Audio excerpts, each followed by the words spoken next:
Hello and welcome to the Rising Coaches Podcast. I'm your host, Bryan Bender. Today's episode is brought to you in part by HDI Intelligence, the first full service analytics company to operate exclusively in the world of college basketball. Schedule smarter, prepare smarter, play smarter. Also, if you're not already a member and are interested in joining the largest coaching tree in basketball, visit risingcoaches.com to sign up today. You'll build genuine relationships with other coaches, have access to amazing content that will allow you to develop your craft, expand your network, and see job opportunities on our members site that don't get posted anywhere else. For more information, please visit risingcoaches.com. All right, we have a special guest today, all the way from Louisiana, over at LSU Eunice, the head coach, Byron Starks. Coach, how you doing today? Doing fine, man. Just like you, we're pretty busy this time of the year trying to get our programs back up and running again. I know you're at a new location now, but it's still the same thing and probably just a different location for you. Yeah, we always have our new challenges everywhere we are, and we're getting close to that school mark. So it's like turning the page on, summer in our recruiting class and moving on to the next steps. But I know we're all excited, and you guys just got started as well. But Yep. tell us a little bit about yourself, Coach. Where did you get your start? I know you played back in the day. I'm sure you still can Mhm. play a little bit. Well, A little but bit. a little bit. So tell us your basketball journey, how you got to where you are. So I grew up in Grambling, Louisiana. I'm not sure if many people know much about Grambling or where it is. Grambling State University was about a mile away from my house, walking distance. Went to high school at Grambling High School, played for a legendary coach there, Michael Lyons, who won 5 state championships. We had over 50 Division I players, and one of our most notable players right now is Paul Millsap, who's in the NBA, done an outstanding and continue to do an outstanding job. Gerald Honeycutt, who played in the NBA for 3 years as well, was one of our first McDonald's All-Americans. Antonio Hudson played at LSU, and just a whole host of other guys. And I did not start playing, I would say, AAU basketball until I was like a junior in high school. Started traveling, got noticed by a lot of schools, ended up signing with the University of Louisiana, which then it was Southwestern Louisiana. Had a great career there, played all 4 seasons, went to the NCAA tournament twice, and we went to actually my sophomore year, we played Oklahoma in that first round. Then went on in the second round, played New Mexico State, and barely lost that game. We should have been in the Sweet 16 that year, which was okay. It was a bittersweet moment because it was a milestone for the university. And as a matter of fact, they hadn't gone that far in 30 years. So we're still one of the classes that kind of made an impact at the university. And of course, from there, I had an opportunity to train with the Miami Heat, Utah Jazz. Played in the USBL at that time, United States Basketball League with the Memphis Fire, and then had a little stint overseas before I got into what I'm doing now, which is coaching and mentoring young men. Awesome. So you were after you got done playing. What's kind of you were a high school head coach right away, Yes, or you were an assistant for a while?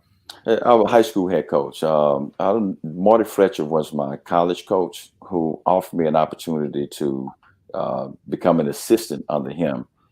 I elected not to do that. I took a small high school job here in Lafayette because I wanted to be involved in my kids' life. And I know coaching keeps you away from your family. It's very busy within itself, and let alone if I had gotten into the college game that early.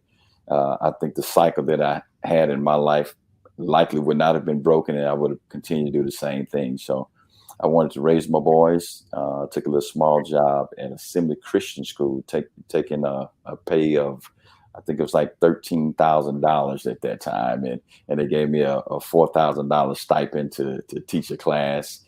I enjoyed every moment of it because it gave me an opportunity to just learn from the ground up, and I appreciate the opportunities that I've had in coaching because most of them and all of them have actually been building programs, in particular when I started at Assembly Christian School here in Lafayette.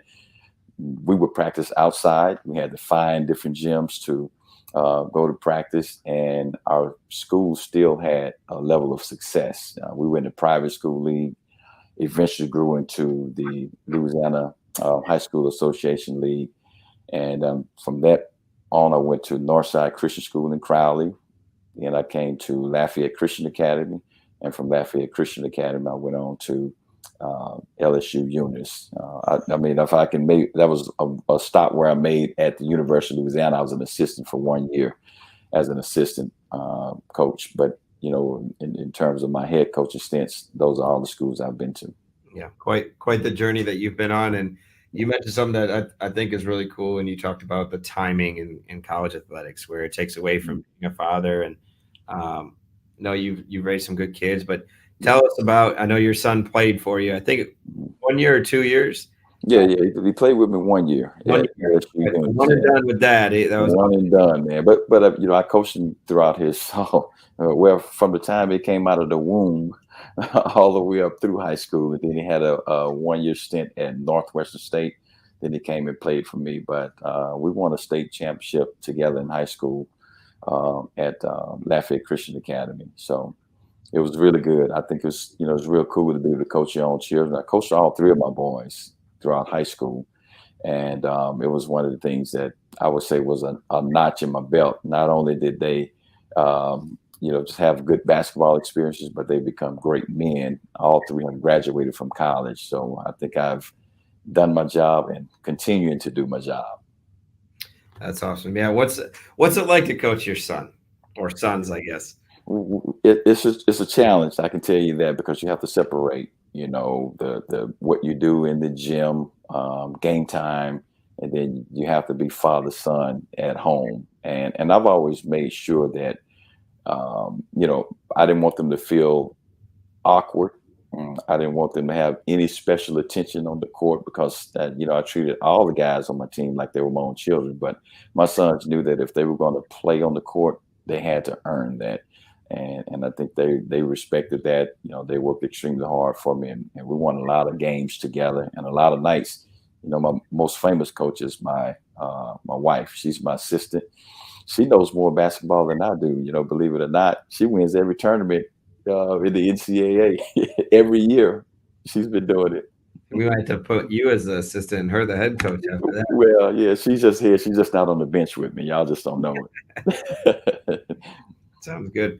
At LSU Eunice, so I got to know you. I think we became head coaches at the same time, and yeah, it's been one of your first games when we played each other a while back, competing. And you've always done a really good job, and you've always had a unique roster. And you've built that program, minimal to done a really good job. So, running the table in Louisiana the last couple of years. So, tell us a little bit about some of your rosters. So you've been able to build some teams, and you've done a very good job of always having a few international kids. So talk to us a little bit about, you played overseas. What's it like to coach a group of people, not only from Louisiana, but when you're bringing guys from other countries in? Well, I guess on the philosophy of coaching, we kind of look at it like the NBA, where you have your lottery picks, your draft picks, and your free agents. And I kind of look at it with the budget that we have, like it's not extremely huge, so we have to make our money work. So I felt like implementing internationals into our program would help us get some guys with length, because when you have guys with length, and especially in Louisiana, you know how it is in your area, everybody jumps on those guys. So it gives me an opportunity to make connections with through mutual contacts. My former teammate Kevin Brooks, who is from Australia. Actually, he's not from Australia. He's from the United States, but he lives in Australia, and he's now a full-blown Aussie, so he's going to stay there in that country. But I went there to visit him about 3 years ago, and we made a real strong connection. So I recruited a couple of guys from him, and one in particular last year, which was really good for us, Magat Manyang. And I like their style of play, because with the 24-second clock, they know how to play fast. Most of them are playing club ball, so they understand playing against older individuals, and also with the concepts. The NBA has the spacing concepts. We use a lot of that, but the international game kind of mirrors college ball a whole lot more. So we utilize that in the way that we play. So that's why I recruit a couple of those guys. And when you merge the two together, between the Americans and the internationals, we're dribble happy here in America. They're pass happy, and when you merge the two together, it just become I would say a great marriage. And by the time the season begins, or at least about midway through, I think we rub off on the internationals rub off on us, and we become one big happy family. That's awesome, and you've done a good job with it. So it's been good, and I followed your motto a little bit. So I went after a lot of international bigs at my new place. I think I have seven bigs on the roster, and 6 of those are international. So Hey, that's awesome. That's a good thing. I said we're in the middle of a rice field in Eunice. So I said in the middle of the rice field, we have all types of individuals. And I said it just makes for good community, good conversation. In this area, it's a lot of French culture. So I've had a couple of guys from France as well. And it's amazing to see how they interact with the people here in South Louisiana. And I've had, have some from New Zealand, Austria, Africa. So yeah, I think it's just a good mixture, man. I love it. I love it. Yeah, you said a couple of important words here, and your couple of phrases was community, and you said family. Mm-hmm. And I know you're big on family. You talked about that at the beginning, and developing young men. So talk to us a little bit about some of your philosophies that you have within that. I know you've developed a few programs. You've sent me some cool videos and different things in the past, and we've had a lot of conversations about, just the wholesome person rather than just basketball this, basketball that. So talk to us a little bit about some of those philosophies, how you implement them within your program and community, and some other stuff that you do on the side, because, basketball is taking you through a lot of things, but it hasn't been who you necessarily are. You're more than that. Correct. So, years ago, I started an organization called Champions International, and it started with my basketball camps. From there, it grew into a public school outreach, and we started a program called Building Better Boys. And I thought that was fitting, one, because I coach boys, and also because my children. I have 3 sons, and we started a program based off of mentoring, building, and establishing relationships. It was an intrinsic and extrinsic motivational type program where I got a chance to go on the campus and mentor kids one time per week. From there, we added a basketball program as well, Building Better Boys. So we took kids and travel different parts of our state. We would go as far as Texas and Florida. And those concepts have stuck with me because I know that in this world today, we need the presence of strong young men, strong leaders. And our concepts that we teach with our basketball program stems from the way I raised my own children, about being respectful, taking care of your responsibilities, being on time, and just being productive citizens in the world. And the same message that I give to my kids are the same message that I give to the guys that are in my program. It's no different. That's really sweet, and we need more people like that as we are in our business. It's not always the greatest business, but it's good profession if we do it the right way. No doubt. You always joke about how you're an older guy, and you joke at times. What lessons have taken you the longest to learn, and how have you kind of implemented those within your program? Well, I have a high degree of patience. But for me, the longest lesson is just getting to understand how people think, how we can make sure we get the absolute best out of them. And I've learned to short circuit that. I don't know if you've read the book 5 Love Languages, which is extremely good. So I use those concepts even in my practices, or basically with my team every year. We do the survey, and it helps me get to better understand the type of individuals that I'm coaching. And I did the test with my wife some years ago, and it worked on her. I know her love language, which is acts of service. I can tell I love her all I want, but if I don't, take out the trash or maybe change the light bulb, it doesn't mean a hill of beans. And I found those same concepts work extremely well with the people that I work with. So being able to understand people's gift, what makes them move or tick, so to say, was initially a challenge. But once I figured that out, treat a human life like a human life, it's been smooth sailing. That's it's unique, and it's what's funny is, so I taught a coaching psychology, sports psychology class this summer at my new institution, and that was one of our days. We talked about love languages, words of affirmation, need to be told you're good all the time type thing. There you go. Time with you, like that's a version of it. obviously the physical touch, like you Yeah. said, your wife acts of service, and then receiving things. You just want things, and that's That's right. That's right. so. It was amazing to me. A lot of my guys' love language was quality time.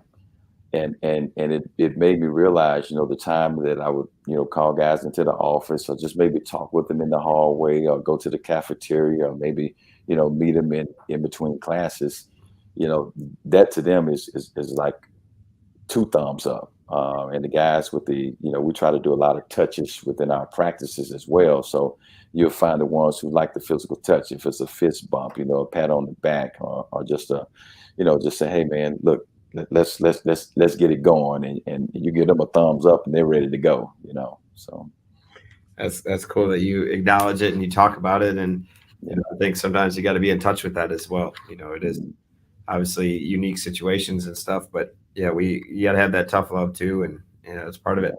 Do you have anything else that you do that's maybe be unique, or what other people may think is weird that you've done in your programs, or um, that's just different?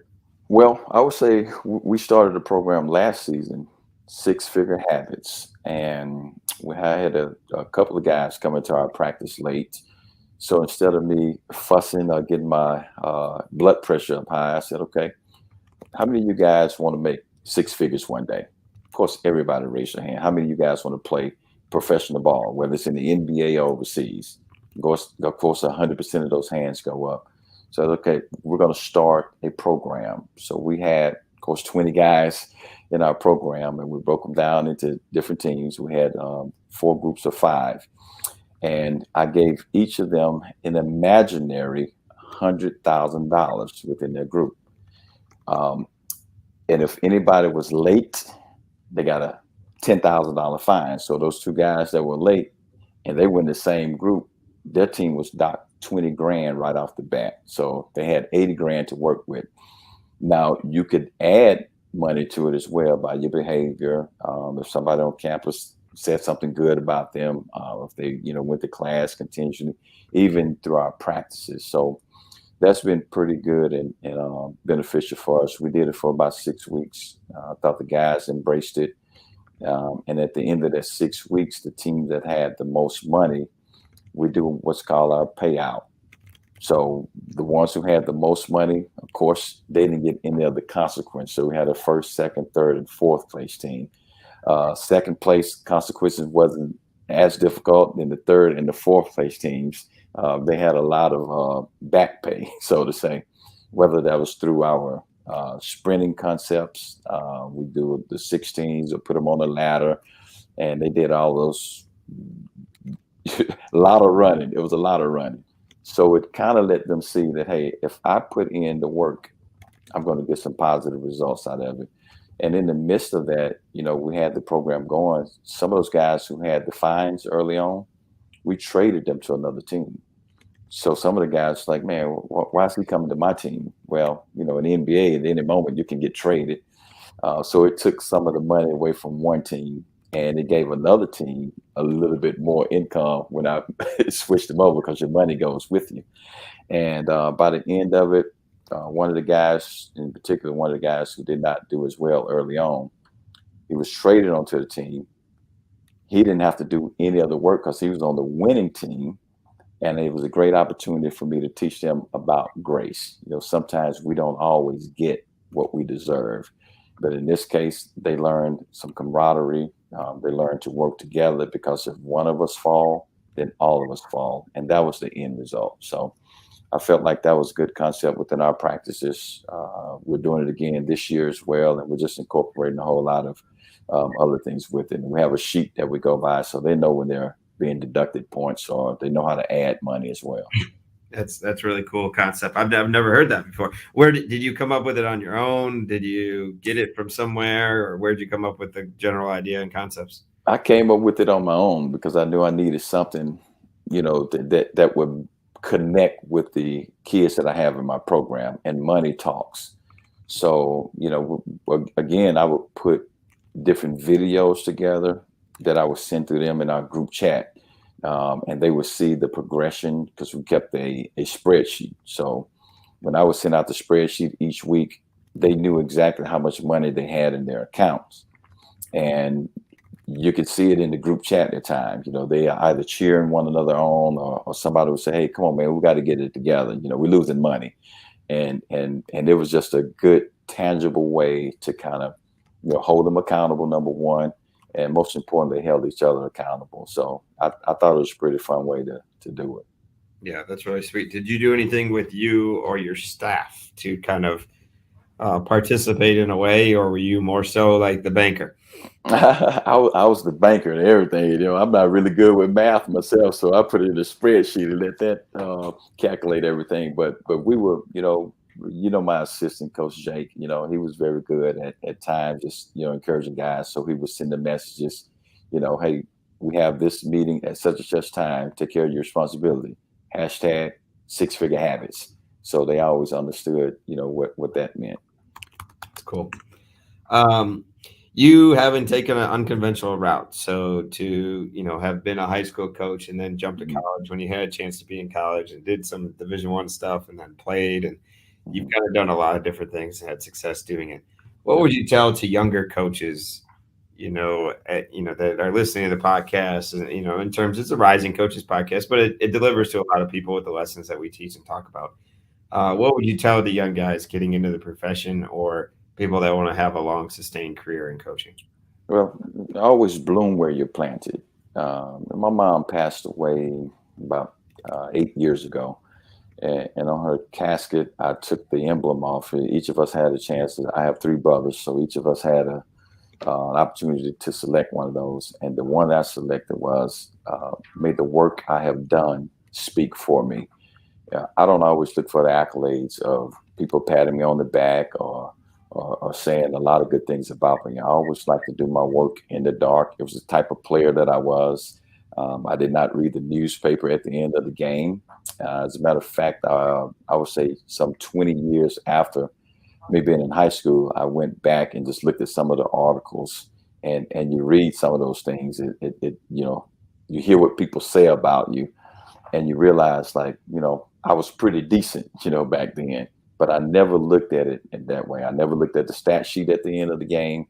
So the same way that I played the game is the same way I coach the game. Of course, we have to look at certain things in terms of analytics to figure out how we can improve our team. But I've always tried to, put in the work, do the simple concepts, and just absolutely, do things, because you're dealing with human lives. Do things that will help people get better. And most times people perform better when they feel good about themselves. Yes, you have to have some discipline in that process. And yes, you will have to get on the kid, but we can always be demanding without being demeaning. And if most people know me, I'm not a yeller, shouter. I'm not cussing my kids out up and down the floor. We'll have a good, solid conversation, and just be who you are. Most important, don't try to be, because my high school coach was totally different. Now, he's a Hall of Famer. I admire him a whole lot, and I watched the way that he carried himself and how he conducted his practices, how he ran his program, and I took some of those concepts and put it into my own flavor, my own personality, and just utilize those same winning concepts, and when I took a job, when I told you I was at Northside Christian School, I actually scheduled a game against my high school coach. They beat us by 102 points, Brian, 102 points. And it taught me a great lesson. One, know who you're scheduling.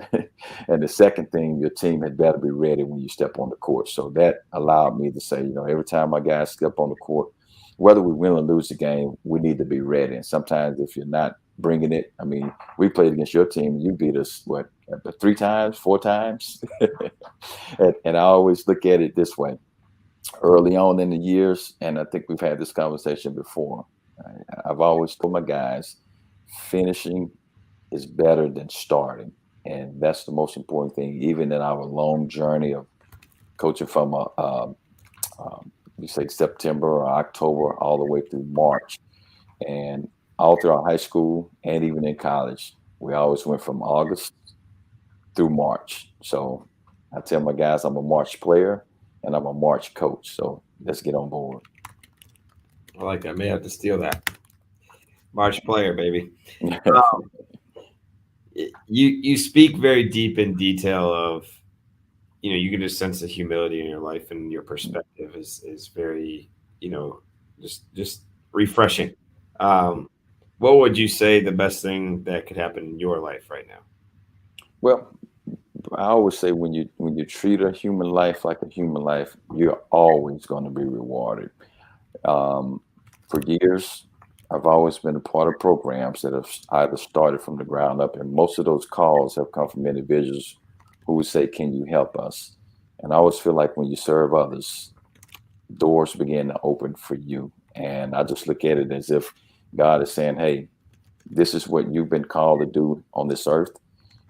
Do your calling, fulfill it, and I'll take care of the rest." And I've always made sure that my mom would probably come from the grave and spank me if I did not do right by people. And I think that's one of the things that I've tried to carry in my life. And I hung out with nerds in high school. I was a pretty good basketball player, and most people probably would think I was hanging out with all of the studs and those kind of things. I've always made sure I surrounded myself with people who had good intentions and who was going somewhere. So I've told my children the same thing. We are leaders and not followers.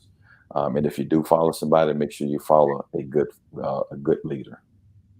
That's special. We say a similar thing, like build leaders, not followers. It's Yeah. important in your whole concept of teaching, and uh, Right. you're doing a great job with it.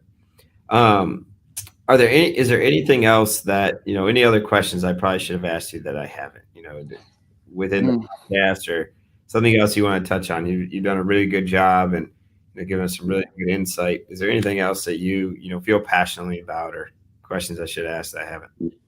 I'd probably put my head on the pillow tonight and maybe think of something. But I just think in terms of a comment and what you all are doing with Rising Coaches, I think it's phenomenal because this program and this podcast has helped me grow in my game. With the guests that y'all have on your show. I think it was maybe 5 or 6 years ago I was introduced to Rising podcast. I mean, the Rising Coaches podcast, and it has helped me tremendously. So I would just say, you know, just from my side and comments, and keep doing what you're doing because you're helping a whole lot of people. And there are a number of podcasts that I do listen to. I've subscribed here as well. I think this is one of my top one and favorite ones.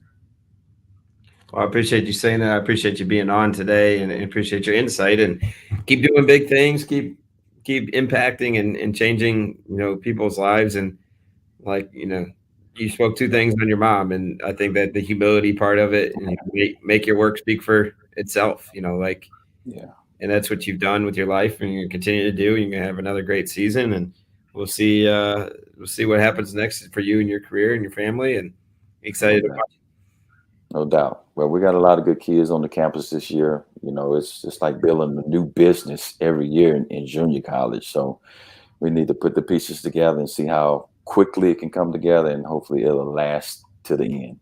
There you go. Beat up on Mississippi for us. That's Well, we've been trying to do that for a good while now, so we're coming. We're coming. there you go. Well, I appreciate your time tonight, and look forward to seeing you throughout the year.